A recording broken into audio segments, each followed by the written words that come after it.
All right. So where we left off on our last lesson, we were talking about different theories of personality. And today we're going to continue that talk, and I'm going to finish up talking about trait theory. And if we have a little bit of time, I'll move into talking about ways to test personality, because that's important, especially in clinical settings. We kind of want to know what we have to work with. So personality traits are very important. Like if we have somebody that's really aggressive and might be resistant to therapeutic processes, that could be important for us to understand, so that we're not trying to connect with somebody that's not ready to connect yet. It doesn't mean they're not able to connect, but it might really makes things complicated. Another thing that really gets in the way when we talked last week about personality disorders, right? I'm sorry, we're going to be talking about personality disorders in the upcoming lesson. Personality disorders are really, really hard to help people with therapeutically, right? Trying to pick certain things like cognitive behavioral therapy might not be nearly as effective as dialectical behavioral therapy, which again I'll talk about later for personality disorders. And we can generally pick out personality disorders through our tests and measurements. But before we get into that, let's start off with trait theory. And I'm going to share my screen with you.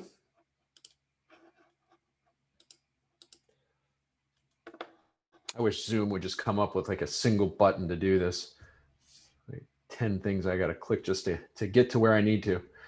All right.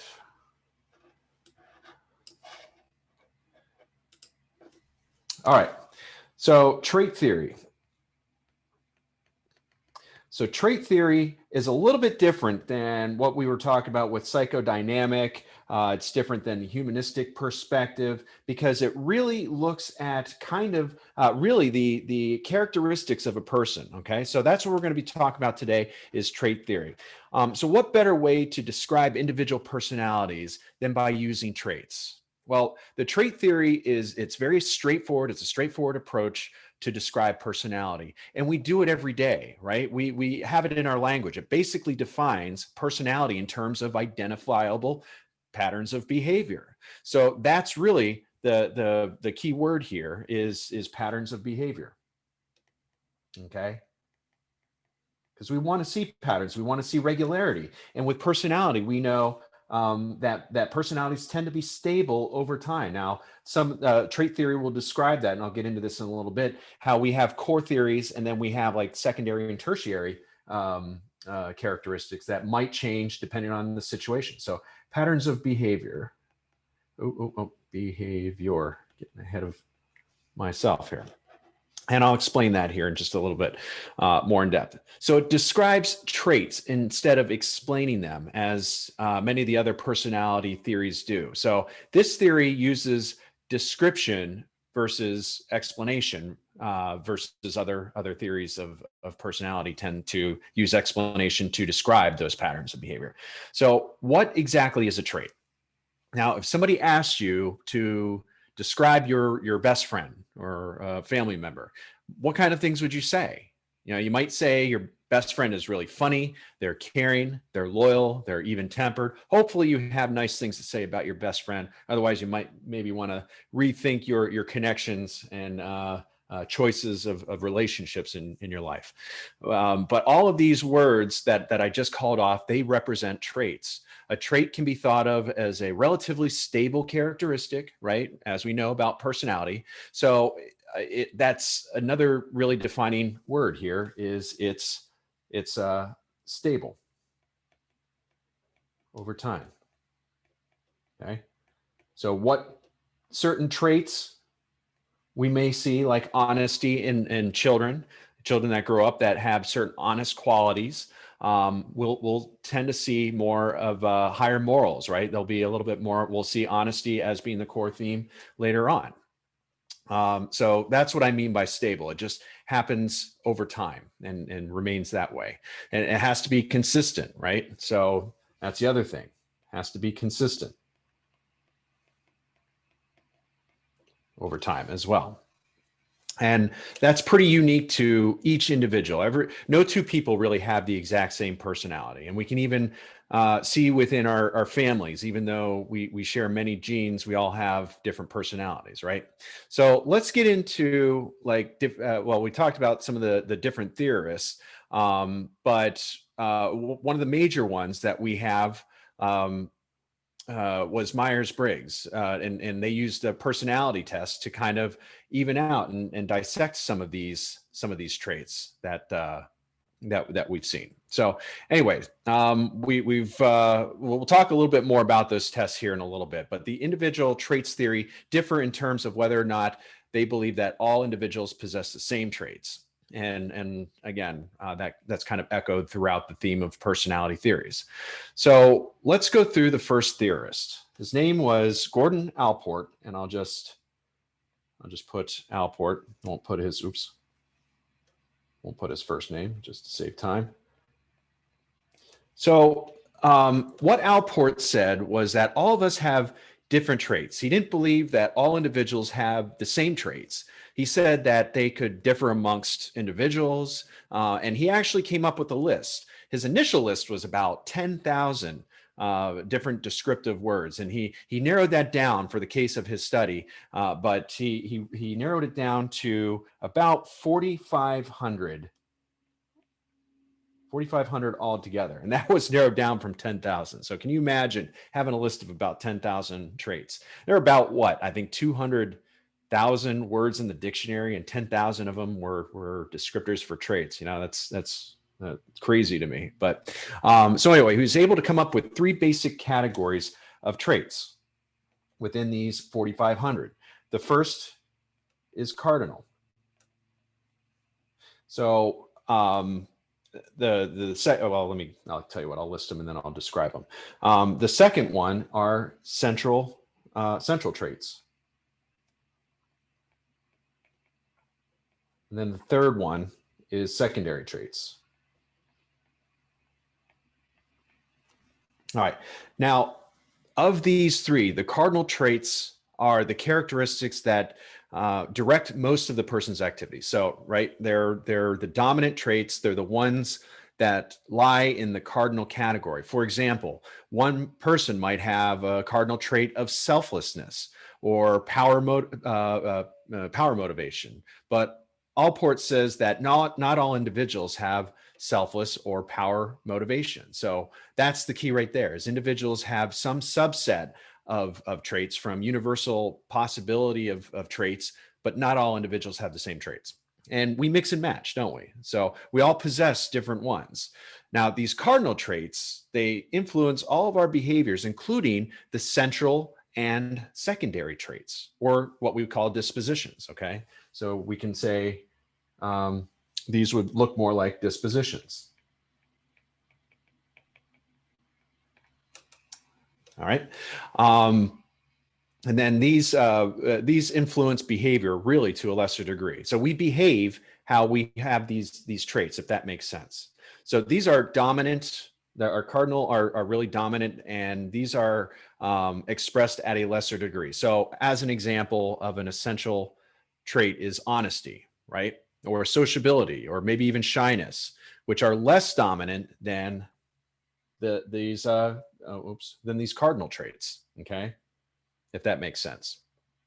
So a secondary trait, for example, dispositions. Secondary trait might be something like a love for modern art or reluctance to eat meat. And those are really more preferences or attitudes, right? So let's go into the second theorist. Second theorist was Cattell. So Cattell came along, and he proposed that we all have, out of that 4,500 list of traits, he said that's probably a little bit too much. We can narrow that down. And he kind of condensed them and rearranged them and came up with 16 traits. And he did that through factor analysis, which I'll explain here.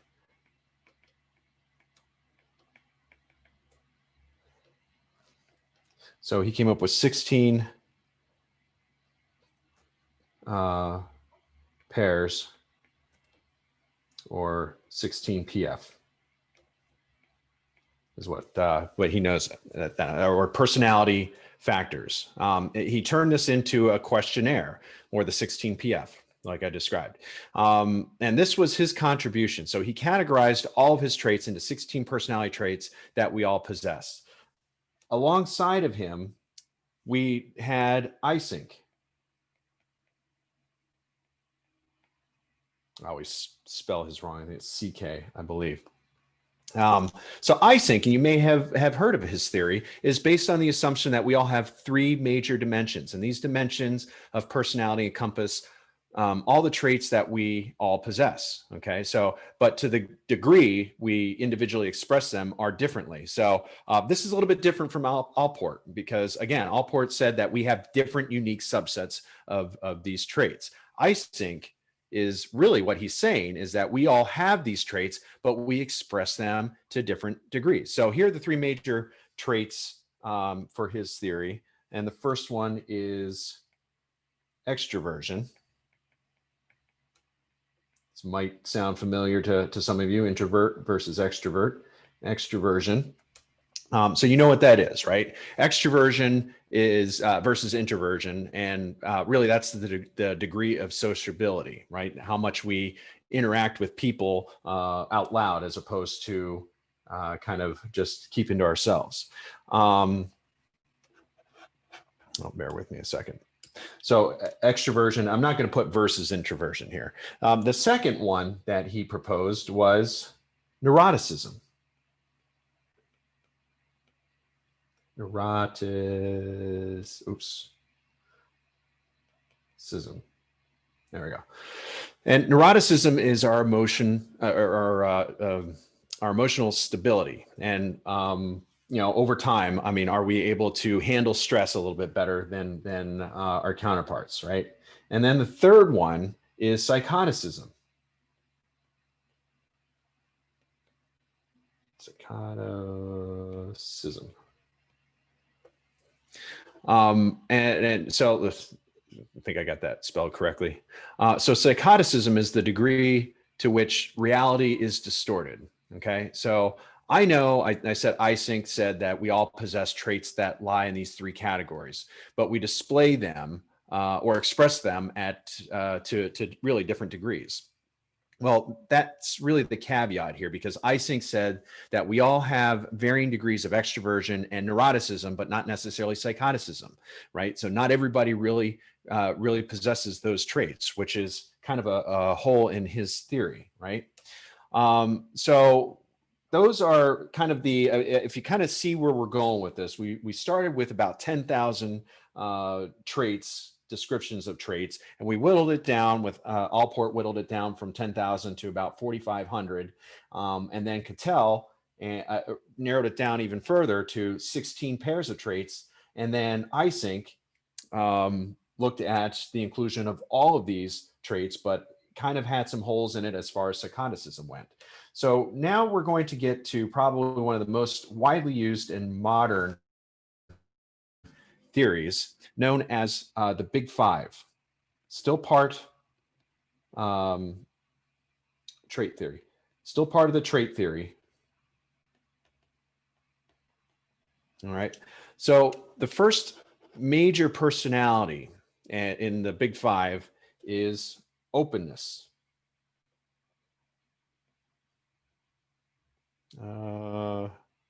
Two N's. I miss having spell check. All right. So what do I mean by openness? Openness is that we ask the question, are you independent or are you conforming?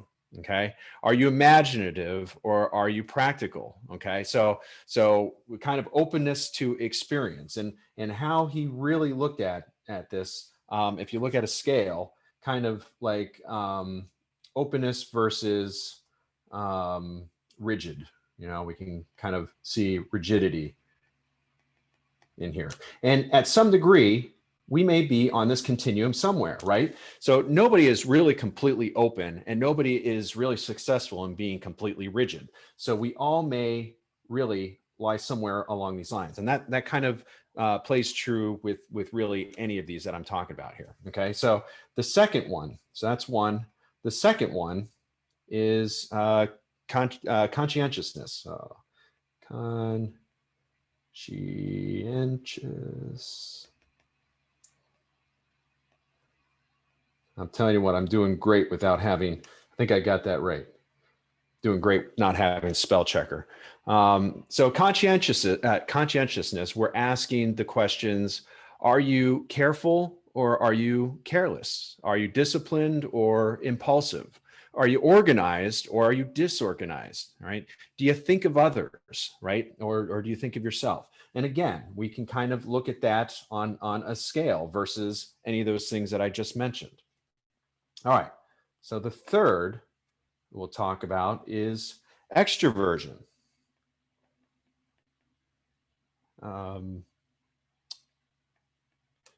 So extroversion, we've talked about that before. We're asking the questions, are you talkative or are you quiet? Are you fun-loving or are you sober, right? So introvert versus extrovert. Again, we're still kind of measuring that scale. The third one, oh, I'm sorry. Can't count today. The fourth one that we look at is agreeableness. Are we agreeable?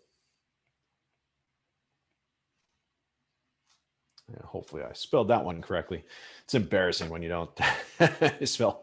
So agreeableness. In agreeableness, we're asking the question, are you kind or are you cold? Are you appreciative or are you unfriendly? Okay. So that's really what what we look for when we're looking at agreeableness in an individual. So the last one for Eysink's Big Five trait theory is that we saw in Eysink's is neuroticism. Okay, that one carried over. Psychoticism didn't, but neuroticism did carry over to the Big Five. So neuroticism, again, we're asking the questions, are you stable or are you tense? Are you calm? Or are you anxious? We might look at if somebody is secure versus insecure, right? So the best way that I really, if kind of like a trick here to remember these is ocean, okay? So if this ever comes up on a test, and I guarantee you, if you're going to be taking any kind of counseling exams or anything like that to get licensed in the state, these are going to come up because you know these are some of the most prominent trait theories and of personality that we look at. Okay, so Cattell, Eysenck, and the Big Five really use something that's called we talked about the factor analysis to come up with these categories of our traits. Okay, so factor analysis.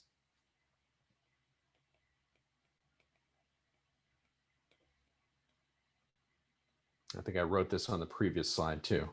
So factor analysis is a method that categorizes and determines our major categories of traits. And Allport's theory didn't really use that. He relied on different procedures to determine traits. So basically, factor analysis really reduces the number of variables and it detects structure in relationships between variables. Okay. And we do this because we want to classify those variables. All right. It's easier. Remember, back in earlier in these lessons that we were talking about, we want to be as scientific as possible. Any chance that we can take subjectivity out of describing a person or describing a phenomenon with that person, that makes it a little bit more scientific. Remember, we want to measure things. So for example, if I say happiness, how do we define happiness? What are ways that we can operationally define happiness? Like smiles, for example, the person smiles 5 times a day. You know, that might indicate happiness amongst their peers or society or something like that, right? So we want to get as specific as possible, and that's really what factor analysis helps us do. Okay. So any questions on trait theory? Does this all make sense? We good? Okay. Am I still here? Can you still hear me? Yeah. Okay, good. Just checking in, making sure we're good. All right. So let's talk about personality testing.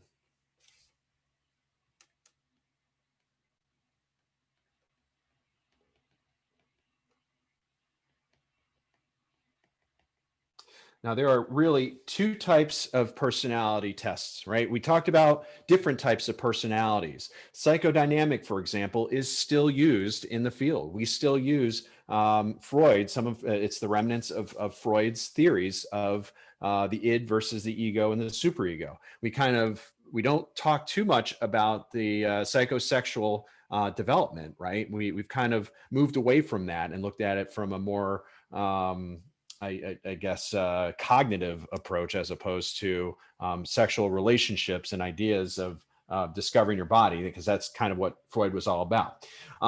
So to that effect, again, personality, it's not a hard science. So we're kind of just guessing here, and we do still use subjective tests to get an idea of what a person's about, right? And this is important. So the importance of subjective tests, which I'll describe here. Actually, let me write this down. So we have subjective, and we have subjective, and we have objective. Now, when you're being objective, you're being very matter of fact. You're being calculated. You're measuring things. Things are measurable, right? So that's important. Subjective, not so matter of fact, not so factual. It is measured against norms, but for the most part, we see more room for interpretation.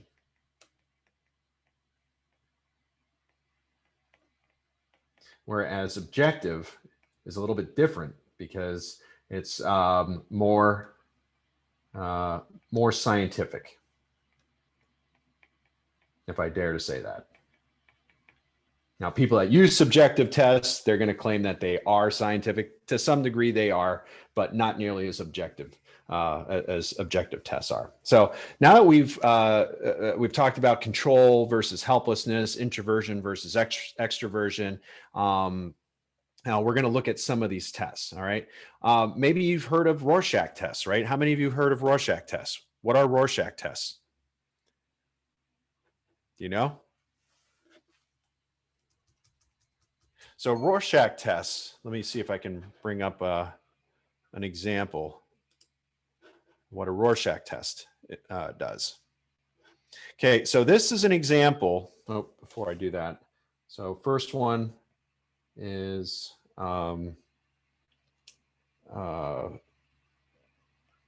or hopefully I got this one. Rorschach.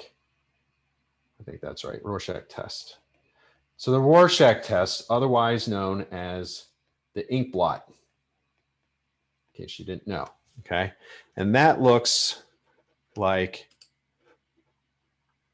this, okay? Maybe some of you have seen that before. So this is one of the cards. Okay? We got about 10 cards in the Rorschach test, and each one of them are a little bit different.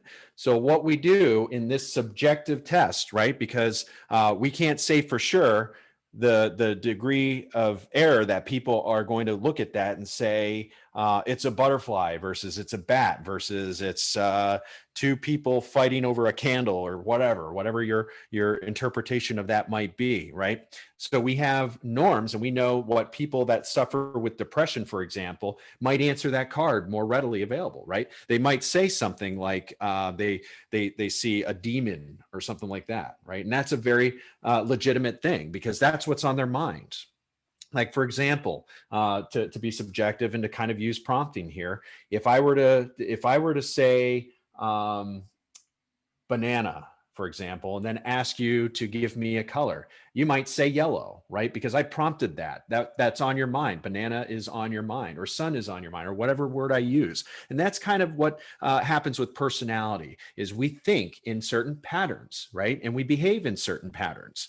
And if it's part of our personality and we see this, we might tend to answer things a little bit differently. Now, one of the limitations to the Rorschach test is it's not timeless, right? Vocabulary changes. It's not cross-cultural.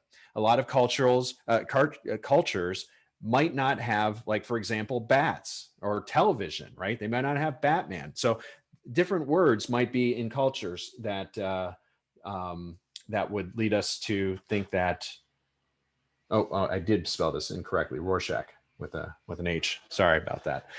So anyway, that's an example of Rorschach test. And as you can see, I've got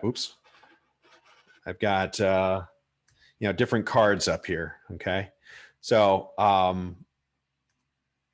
somebody might talk about one of the things I look for when I'm administering a Rorschach test is, does the person see animation in there? Because that could tell me something about their depth and their creativity, right? Do they see color in there? Okay. If so, what does that color represent? Like, if that, this would be an example of a sex card. So somebody that might be preoccupied or standoffish with sex might have that as part of their personality, and answer something to the tune of sexual themes in there, right? Yeah. So anyway, these are all examples of cards. All right. So the next one that we're going to talk about is the thematic apperception test. Okay. So in this kind of test, and this is an example of this, you're going to be presented. In fact, let me put that. I know you can't see what I'm writing, but I'm trying to keep my thoughts here. So when I switch back to my screen, thematic apperception test. All right. So within, or the TAT is what we know this as, TAT, the TAT. In this kind of test, you're presented with like an evocative but ambiguous picture, and then you're asked to provide information about them. You might be asked to tell a story about these scenes, right? Considering things like, how are the characters feeling?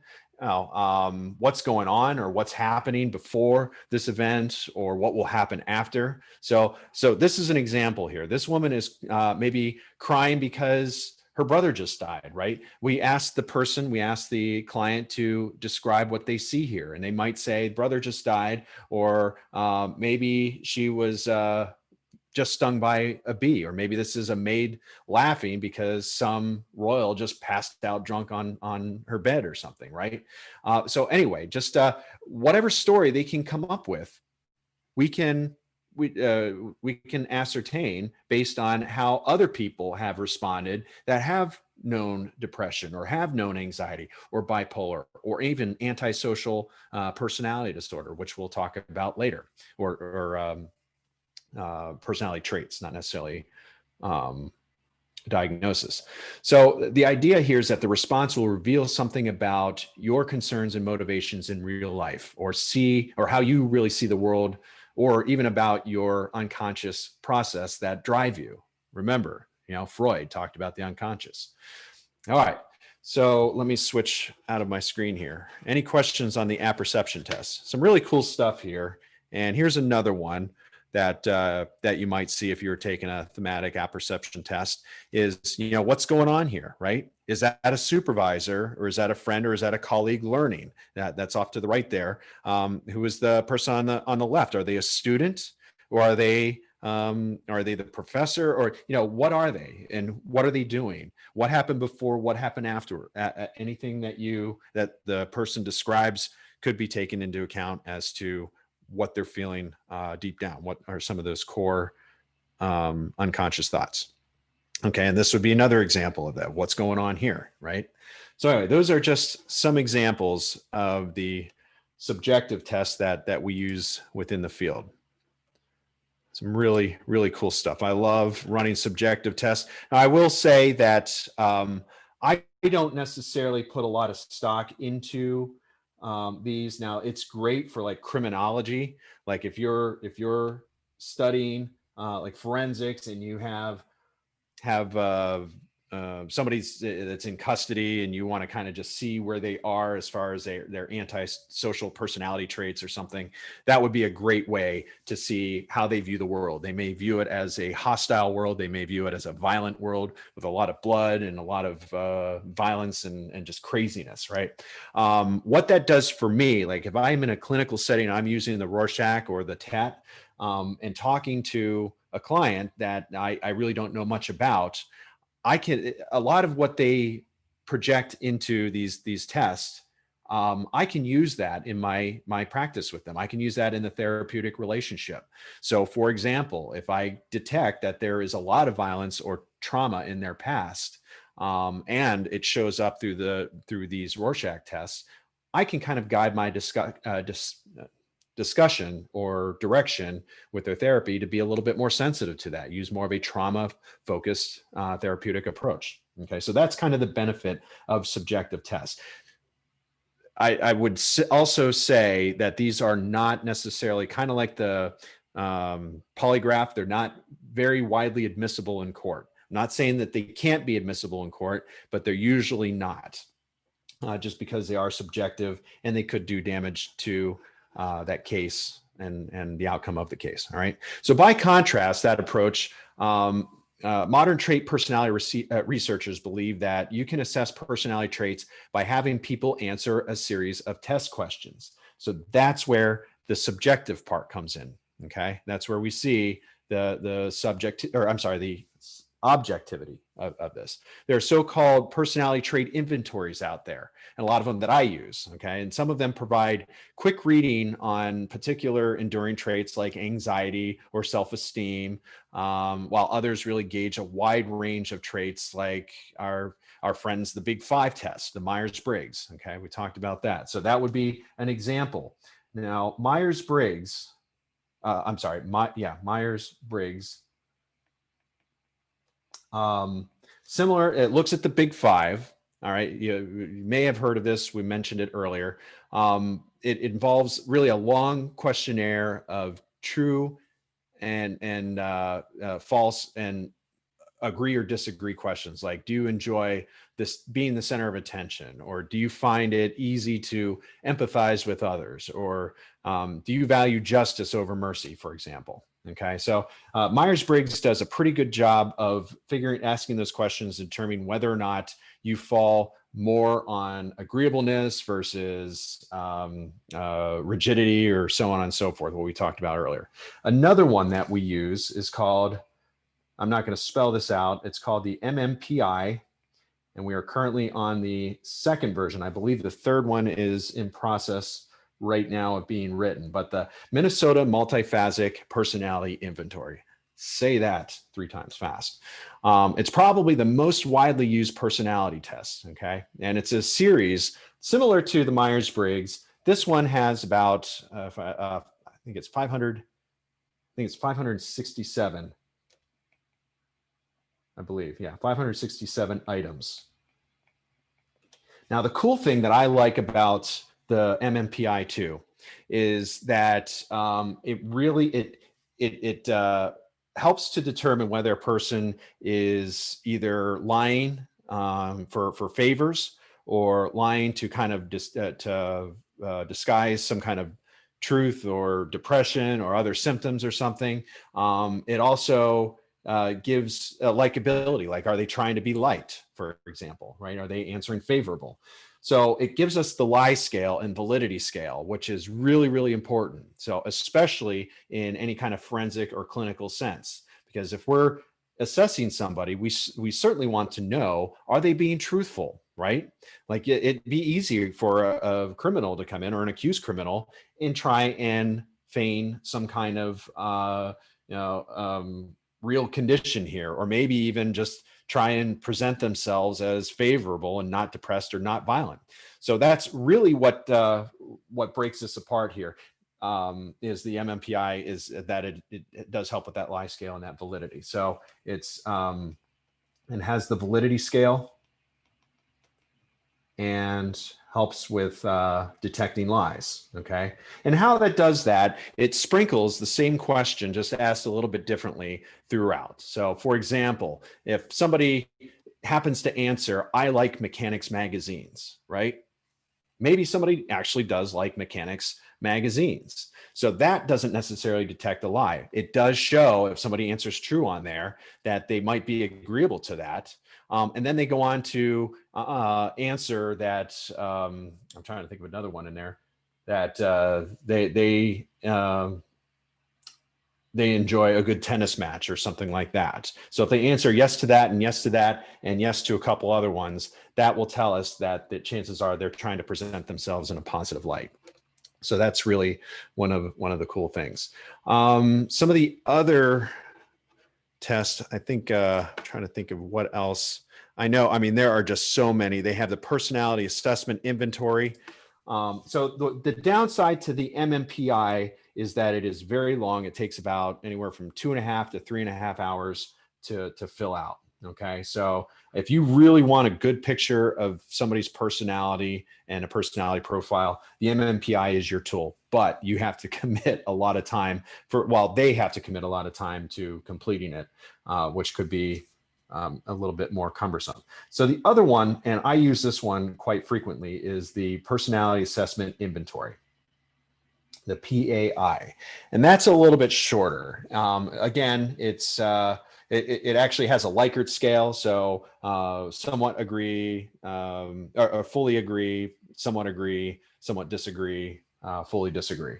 So based on how they answered those, it gives a little bit more of a description and not nearly as many as long of time. Usually about an hour, I think probably about an hour and a half tops to take the PAI. So a little bit shorter, gives about the same result, but not nearly as good with validity and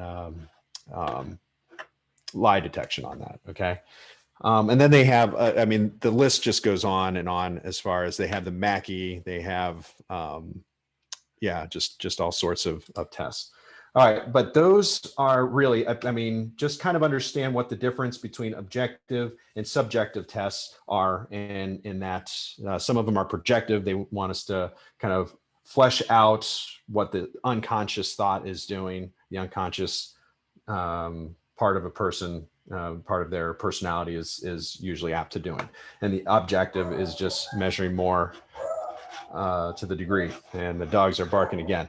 All right, so that really concludes all I have to talk about as far as trait personality and personality testing. Are there any questions?